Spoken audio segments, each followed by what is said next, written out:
and welcome to the Friday show with CJ Werleman, presented by Inside Arabia. I'm your host, CJ Werleman.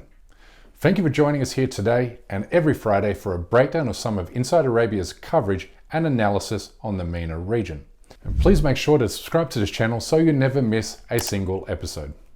Our coverage this Friday examines how a brain drain weighs heavily on Iraq's future, why Yemen's Houthi militias are determined more than ever to take the entire country by force, and how the UAE is aiding and abetting genocide in India and Kashmir.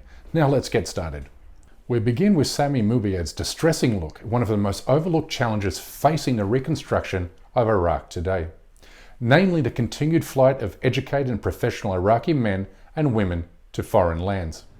I mean, it's no secret Iraq has suffered more than any other country in recent memory, having endured the violence and chaos of the US occupation, a bloody sectarian civil war, followed by the emergence of the self-proclaimed Islamic State in 2014.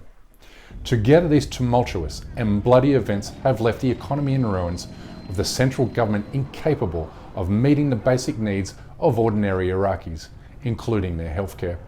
Moubayed cites an investigation that found more than 70,000 doctors have fled Iraq since the US invasion 2 decades ago.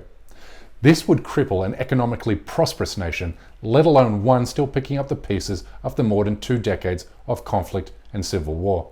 Also adding to Iraq's woes is the increasing prevalence of crushing poverty, which has forced parents to pull their children out of underfunded and dilapidated schools and put them to work in order to provide for their families.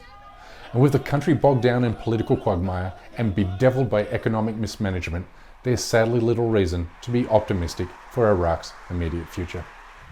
Let's shift now to Sami Hamdi's analysis of the current situation in Yemen, a country now entering its 8th year of a protracted civil war, one that has now claimed the lives of 400,000 people, according to the United Nations. The primary belligerents, of course, are Saudi Arabia, the UAE, and the Iran-backed Houthi rebels, a bona fide terrorist group responsible for deliberately targeting civilians and using child soldiers while carrying out an array of human rights violations in territory it holds.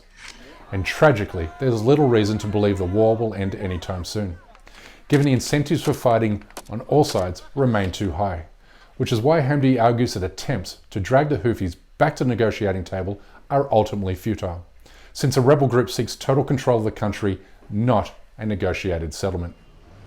The bottom line is this: the Houthis not only control large swathes of the country, including significant parts of Taiz, but also continue to carry out an effective military campaign for control of the resource-rich province of Marib.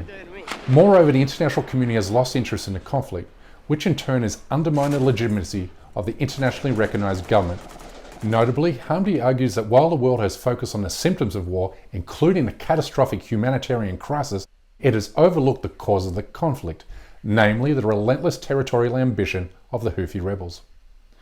Finally, we come to my most recent article in which I outline numerous ways the UAE is aiding and abetting the process of genocide in India and Kashmir. You see, at the same time, experts are sounding the alarm bells for a Muslim genocide. The UAE is not only helping the Indian government conceal its crackdown on the country's Muslim minority, but also exploiting economic opportunity from it. For instance, last month, the Dubai-based Forbes Middle East magazine fired an Indian journalist 2 days after the Oxford University-based Reuters Institute published her research on hate crimes in India, which found that an overwhelming majority of attacks are targeted against Muslims by right-wing groups and individuals in states ruled by Narendra Modi's political party.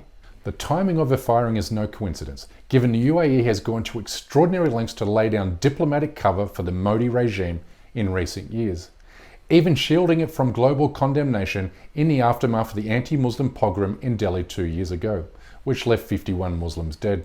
While Indian human rights groups laid the blame for the violence squarely at the feet of the Indian government, the UAE's state-controlled newspaper Gulf News published a shameless editorial saying, "Stop blaming Modi for the Delhi riots." It seems not to matter to the UAE that Modi earned himself the nickname the Butcher of Gujarat, after he incited an anti-Muslim pogrom 20 years ago, one that left more than 2,000 Muslims hacked and burnt to death. Nor did this stop the UAE from awarding Modi its highest civilian order, the Order of Zayed, in 2019. It's just an observable reality. The UAE has bent over backwards in its support of the Indian government since 2018. The year the Indian Prime Minister ordered commandos to forcibly return to the UAE, fleeing Emirati Princess Sheikha Latifah, daughter of Dubai's ruler Sheikh Mohammed bin Rashid Al Maktoum, a man found guilty of imprisoning his wives and mistreating his daughters. Her subsequent deportation to Dubai has earned Modi unconditional support from the UAE, which recently stabbed 8 million Kashmiri Muslims in the back by normalising India's unconstitutional move to strip the disputed territory of its semi-autonomous status in 2019. You can find all 3 of these articles and more at InsideArabia.com. Make sure to follow Inside Arabia on Twitter, Facebook and Instagram, and don't forget to subscribe to this channel. That's my time for today. This has been the Friday Show with CJ Werleman. Thank you for tuning in. I'll see you next week, same day and same channel.